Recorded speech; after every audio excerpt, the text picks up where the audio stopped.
Esse vídeo ficou um pouco longo, mas eu peço que você assista até o final, quando eu falo o mais importante.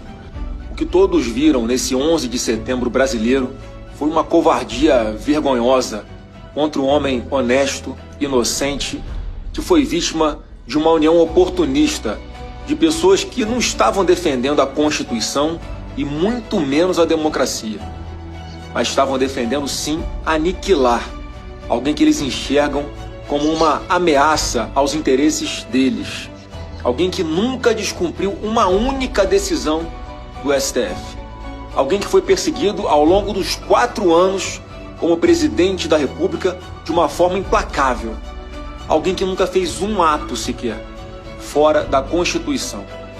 O que a gente assistiu foi um ataque às torres gêmeas do Congresso, que tem se apequenado nos últimos anos ante o progressivo e antidemocrático avanço de Alexandre de Moraes contra as liberdades, contra as prerrogativas parlamentares e contra quem mais ele quiser perseguir.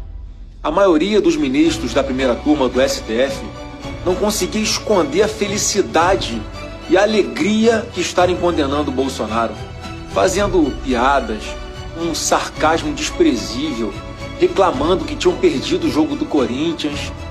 E eu prometo a Vossa Excelência que eu não farei com Vossa Excelência a maldade que me fizeram ontem, de fazer eu perder quase 2/3 do jogo do Corinthians. E o Atlético Paranaense, eu cheguei em casa, já estava 2-0. E não esconderam a inveja que sentem de Bolsonaro, um ser humano bom e amado pelo povo. Pediram até o aumento da multa a Bolsonaro porque ele tinha condições de pagar. Todo mundo sabe que ele recebeu o Pix de mais de 1 milhão de brasileiros porque não tinha dinheiro para pagar os advogados nem as multas absurdas que queriam impor a ele. Talvez você que está aí me assistindo agora tenha doado R$22 para ele. E ele chegou a ser acusado de lavagem de dinheiro por causa dessas doações.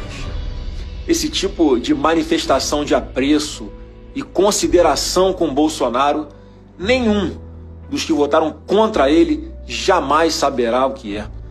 O vexame foi ainda maior quando fizeram um jogo feio, combinado, para tentar diminuir o ministro Luiz Fux, que foi gigante. Não porque deu um voto para absolver Bolsonaro e os demais inocentes, não, mas porque foi o único que se comportou como um juiz e não se rebaixou ao nível dos que se deleitavam com a covardia de 4 se juntarem para bater em um, como hienas atacando um leão ferido caído no chão. E quando a Suprema Corte faz política ao invés de fazer justiça, ela já atacou a democracia. Ela já caiu em descrédito perante o povo brasileiro. Eles próprios não respeitaram a instituição a que pertencem, não se dão ao respeito e querem exigir respeito dos outros. Quem não se revolta quando dão 27 anos de prisão para um inocente por absolutamente nada e deixam solto gente que roubou bilhões, seja da Petrobras, seja dos aposentados do INSS? Esse é o Brasil da impunidade, que eu e você abominamos e vamos continuar fazendo o possível e o impossível para mudar. Meu pai, o nosso eterno presidente Bolsonaro, está aguentando firme toda essa perseguição de cabeça erguida e com muita fé, porque sabe que Deus não lhe deu uma segunda vida para a gente chegar só até aqui. Deus levantou Bolsonaro para despertar um país que estava com seu orgulho ferido, com seu patriotismo jogado na lata do lixo e com a sua honra envergonhada.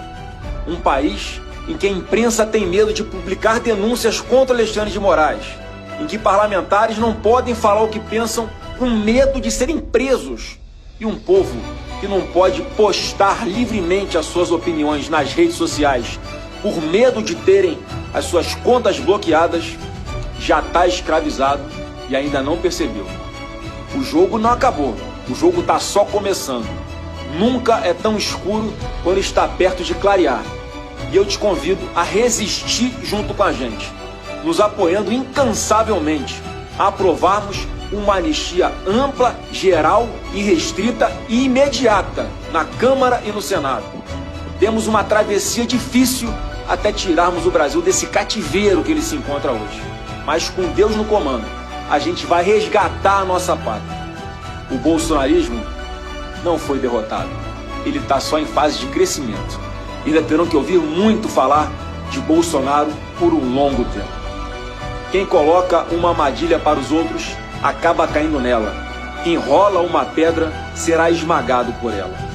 Os homens aprontam um cavalo para a batalha, mas quem dá vitória é Deus, o Senhor.